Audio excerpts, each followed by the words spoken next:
What's up, e-bike fans? In this video, we're going to be reviewing the Aostirmotor A20. This is a 20 by 4-inch fat tire bike, and it is quite a value at 800 bucks. Let's go over the specs, the reviews, and some ride footage, and let's get started.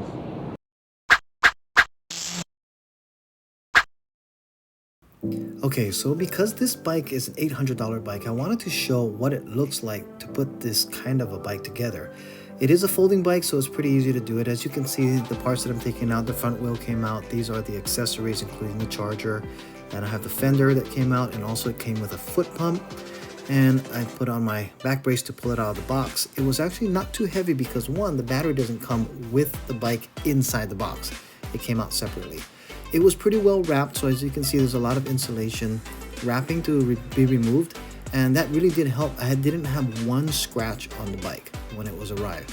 That was on the frame and any of the covered areas. I will show that there was another part later that was bent, but that was an easy fix. Was a derailleur guard. Very common, actually, part that's normally bent on a bike shipped in like this. As you're seeing right here, I was checking out the beading of the tire. It was a completely flat tire when it came in. And you want to make sure that when you're pumping it up that you do it slowly so that the tire fills in evenly all the way around. So that's what you're seeing me doing here. And then just installing the front wheel. In their installation wheel, they did say flip over the bike, but as you can see, I didn't have to do that. Here, what you're seeing me doing right now is adjusting the kickstand. It was a little too high, and it's an easy adjustment, so I just quickly put it to the right height that I wanted to. And as you can see, it did come with some extra tools. The back tire also came completely flat as well, so that's being fixed there and pumped up. And then we install the front fender. Very easy to install with the light itself. Again, there is an installation video showing how to do that. I do recommend getting a long Allen wrench that you see me using right there to go ahead and put that together because it makes it easier. And here you see the second box, which is the battery, and it comes usually about the same day as the bike. And it's a really nice battery. It comes with the key as well, and it does come charged with about maybe, looks like about 70 or 80% charge in it. Once the battery's installed, then go ahead and test it.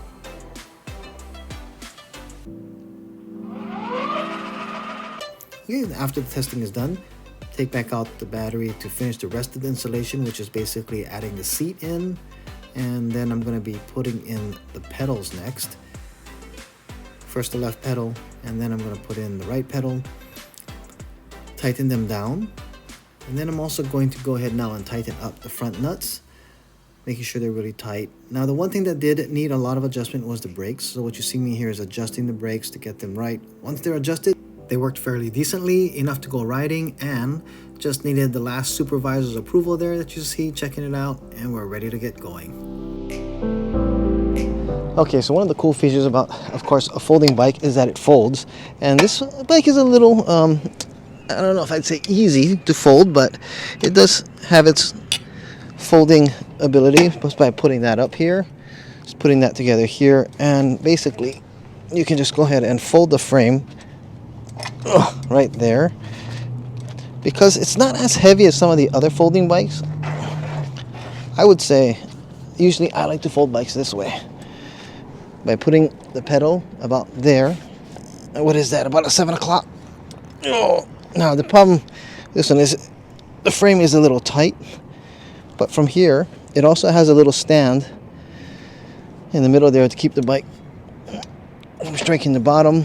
You can then push the pedal up a little higher, and handlebars also fold down just by snapping this over, and then you can fold this down at the same time, bringing that. So this is what it looks like completely folded in. It can probably fit in most trunks of the cars of bigger sedans, easily in an SUV, and of course in a truck itself. But more than anything else, if you need to go ahead and put it in your RV, if you have one of those, you have the ability to go ahead and save a lot of space because it's so small in the corner of a garage, you know, without too much space being taken up. So this is the folding.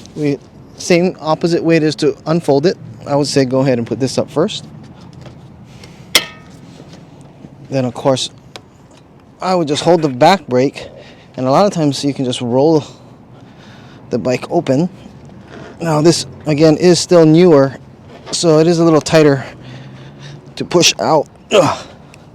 I kind of like the idea that it's not actually super loose, but just keep in mind Now this part here is just really tight, so it doesn't like fold super easy. And then let me bring the bike around this way again. Of course, I've already put it in, but for the most part, just basically it just comes into here, and then you just push it so that it's either facing down or up, and that'll hold it there. That puts it together.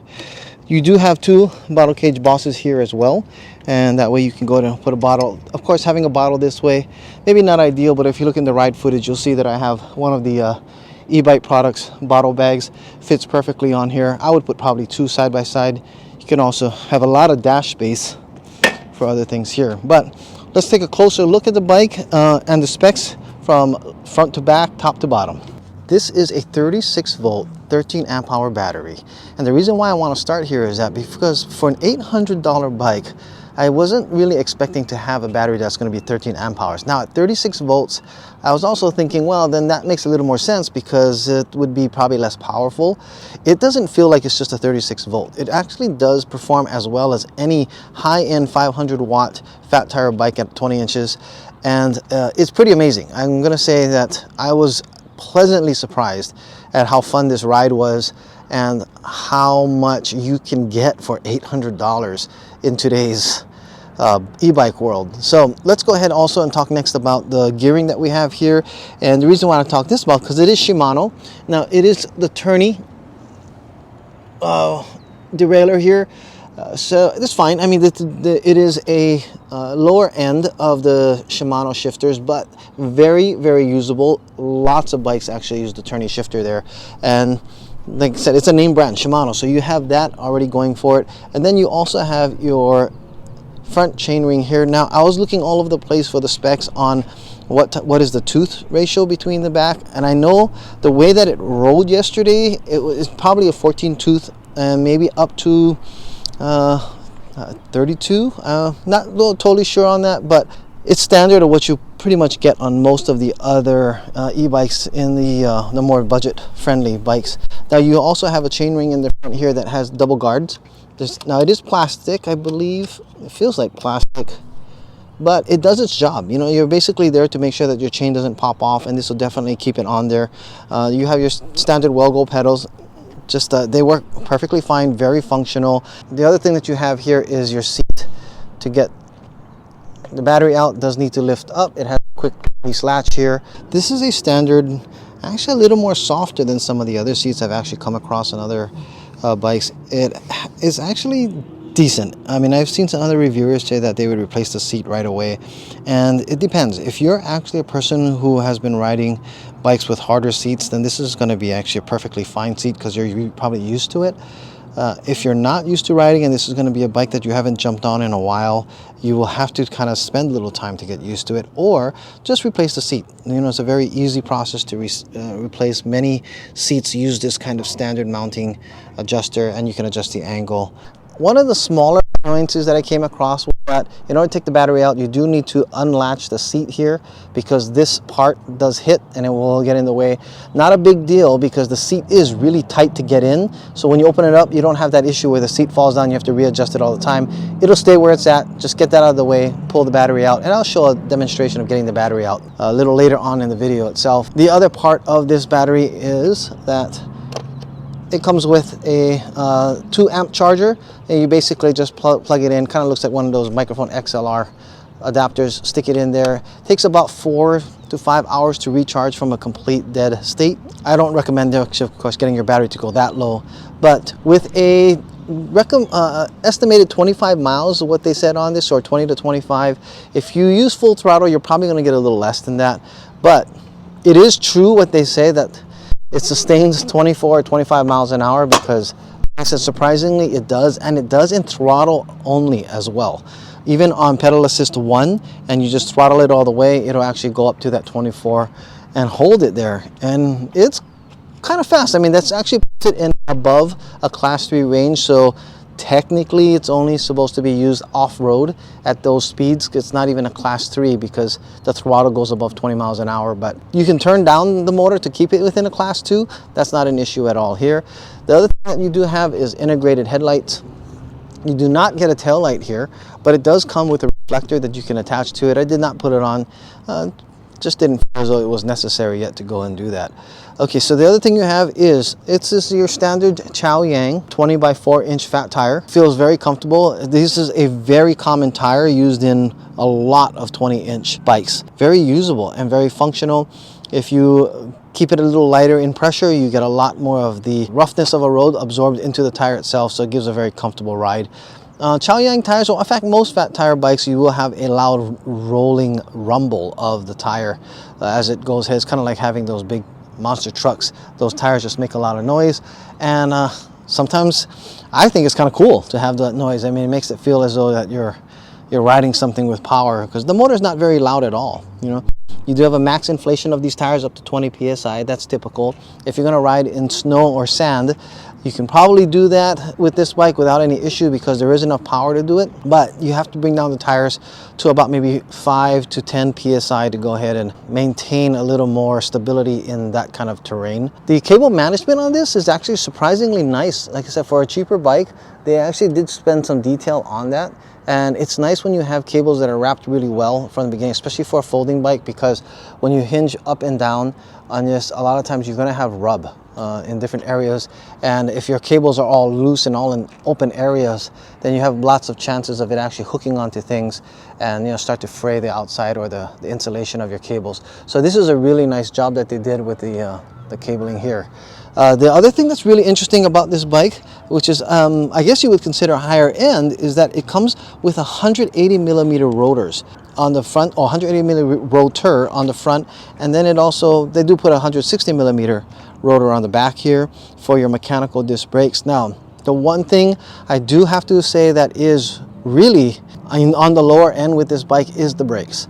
It did take quite a bit of adjustments for me to get the thing right, so that we get it so that it kind of stopped. And the cables do have to be kind of worked a little bit, meaning that you just have to pump the brakes quite a bit. Then you might get some rub and you have to adjust it. But this is a bike that does go 24 to 25 mile an hour, and you can sustain that for quite a bit of time. So with that kind of speed, you definitely want to make sure that you get your brakes adjusted as needed. I did have a little bit of damage on the shipping that came in. This bike does come with a derailleur guard around here, unfortunately, which happens with a lot of bikes, not just this one. I've seen some big name brands also have this happen all the time, but the derailleur guard does get smashed in, and that happened to this bike itself. Once I saw that happen, you just need an 18 millimeter ratchet or wrench to go ahead, and you need to use a wrench because you can't use a ratchet since it has the cable, but it's just either that or a very strong crescent wrench to go ahead and adjustable. Take this off. Once that guard was off, because the guard was holding this back, you did have to do some minor adjustments with the limiting screws, but this bike shifts, I mean, like every other tourney derailleur put on most of my other bikes, it worked just perfectly fine with it. No issues on that whatsoever. The other thing is that this bike is rated at a 300 max capacity ride limit, and I believe it can do it. I mean, again, I'm so shocked at how well it performed for a 36-volt battery bike. And the range that I got yesterday, it varied as far as what I'm going to be estimating it at, but 20 miles is something I think it would easily have been able to go ahead and hit. And I was going pretty fast a lot of the times because I wanted to get a lot of the speed into the filming that I was doing for the review on this bike. I gotta say, it does. It has a really nice look. The orange and black stands out pretty nice. This is the A20 off-road fat tire bike that they have. They also, Aostirmotor also makes some really unique, cool looking mountain bikes and some higher end as well. This is just an entry level for those who are really on a budget. Let me go ahead and flip the bike around to the other side so we can go and take a look at some of the other specs here. This does have 160 millimeter rotors in the back, and here we have our 500 watt motor putting a lot of power into all around. It's just a really high performing bike for what you get. I'm still kind of shocked about how well it performs. And this is your standard mechanical brake system. I don't know what brand it is, but this is one thing I would say it does need a little adjustment. If you do plan to go ahead and start riding right away, have that in mind. If you did get a little brake rub, you might want to just go ahead and do some short rides in the driveway just to go ahead and get the brake cables all stretched out there so that you get to the point where you're at, then make some adjustments. You might have to adjust a couple of times, but it works great once you get it going. or it works decently once you get it going. Okay, so I was able to ride like 20 miles yesterday as a round trip, and it worked out fine. I mean, after I got it going, just be careful because you are going 24 miles an hour. These are not, again, high-end name brand brakes. Here we have our key. This is very basic for a lot of different places. By turning the key all the way to the right, you have it on your on position. Once it's on your on position, there is power going to the battery. You put it to the off position. If you notice, there is a pin here, a lock pin. So by turning it to the off position here, it still stays in. You can pull out the key. That way your battery still is secure within the bike. It can't just be pulled out. And if you do want to remove the battery, you do need to go ahead and switch it, push it in, turn it over. The pin then retracts into the battery, and now it can come off of the railing and be pulled up. Now, again, I had mentioned earlier that you do need to have this opened because this will get in the way, and you do also need to flip up the seat like this so that you can bring the battery straight out. Now, the key does need to be kept on, and it will not come out in this position, and you need to leave it in while you're riding. So you do need to have the key with you in order for it to be ridden as an e-bike. Now, if it's you want to ride it as a regular bike, of course, you can just pedal without a key being in there as well. This is where, of course, the controller is in, and here we have our, it's a 12.5 amp hour battery. Well, they're calling it a 13, but basically you're actually seeing the true specs here of 12.5 amp hours and 450 watt hours. So I want to do a really quick segment on the battery removal. I showed you already how the pin is, so I have this already set to the off position where I could take out the key.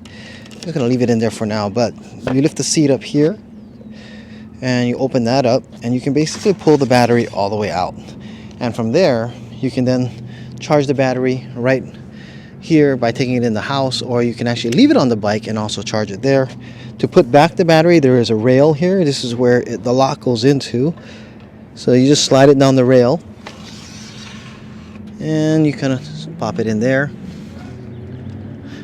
and then basically you're going to turn your key, make sure the pin comes out and the locking pin, and then you can put the seat back down. Make sure you close this back up, tighten that up, and you can remove your key, or when you're going to start up the bike, you need to put it in and turn it on, and then hit your power button here. Okay, so we're going to go over the display settings. Basically all you do is hold the middle button down here, make sure that your key is already on. So I already have it turned on to the on position, and then the bike will power up. Cool thing about this too is that if you just tap it once, this lights up with backlight. Once you get it started, you'll notice it's at pedal assist 1. If you go to 0, it actually works like a regular bike, where you won't have any power going to the motor itself. This is a great place to go ahead and start. Even if you throttle, it doesn't work, so that's kind of a safety there. Going to pedal assist 1, I'm going to lean the bike over a little bit, and if you throttle, you'll get all the way up to your 25 miles an hour. It says 27, and the speedometer is pretty accurate, but once you have a little weight on that, it doesn't typically hit that 27 mile an hour mark. You do have an average of about 24, 25 miles an hour, and it'll sustain that for quite a while, so just keep that in mind. Oh, yesterday we had a 14-mile ride round trip. It had almost 0 miles on this bike when we started it, so that's a good range that we were able to get. I think when I was done, we still had about 40% battery left, that we could have gone a little longer, but the battery does last pretty good. It depends, I was actually really pushing it with a lot of throttle yesterday. So let's go ahead and pedal assist 2. It also gives you a kind of a visual reading, 3, 4, and 5. Pedal assist 1, you get about 11 miles an hour. 2 is 14. At 3, you're already going to like 18 miles an hour or so. And at 4, you're going above 20. And 5 is the 24 mile an hour, 25 mile an hour continuous on there. Hitting this middle button here, you go through cycling. This is your trip meter. It does reset every time that you turn off the bike. And then you have your current voltage of the battery. The voltage does tell you your true battery level. You can see some charts on the internet. I'll go ahead and flash one on the screen here on that voltage chart of what a 36 volt battery is at certain volt levels. Now, it's at a full charge. I charged it last night so we could get this video, ride it around. And at a full charge, of course, it goes over its 36 volt. But once you get to the 36 volt level, then you know you're about halfway already, and just kind of work your way down there. Next, you also have your trip time. And of course, again, that resets as it goes through. By holding down your plus and minus button, it does take you into a menu. And you get to see that there. Now, I'm not going to go ahead and mess around with any of the menu settings because it is set really well. It's already set to the maximum output of the 24 miles an hour. I did check that, and there is a video on the settings also on their website or on YouTube on all of the step-by-step settings of each one of the different levels that are here. As I mentioned earlier, if you hold the plus button down, it does turn on the headlight. You see the little indicator there. By holding it down again, then it actually does turn off the headlight. And I don't know why, but they have the instructions of holding both the power and the plus, but really you just need to hold the plus button down, and that actually works perfectly fine, which is very similar to a lot of other bikes. I don't actually have anything to say negatively about the cockpit because of the nice size width of the handlebar. You can allow you to put a bag, and my cell phone holder went there. Let me take this off to clean that up. So we also have your standard 7-speed SIS index shifter. You know, just pushing up goes to each level, push down goes back and forth. So you have this, it's you know what everybody else uses. It is a half twist throttle here that we have, that you can go ahead and do that, and that actually works out perfectly fine as well. These grips, they're not locking grips, so as you can see, they can spin, but it's not really that big of a deal as well here. And of course, standard rear brake levers. These work okay with everything else going on with it, but other than that, they're not like, it's the actual brake in the back that actually might need some upgrading. I would maybe recommend some of those hydraulic compatible or alternatives on there.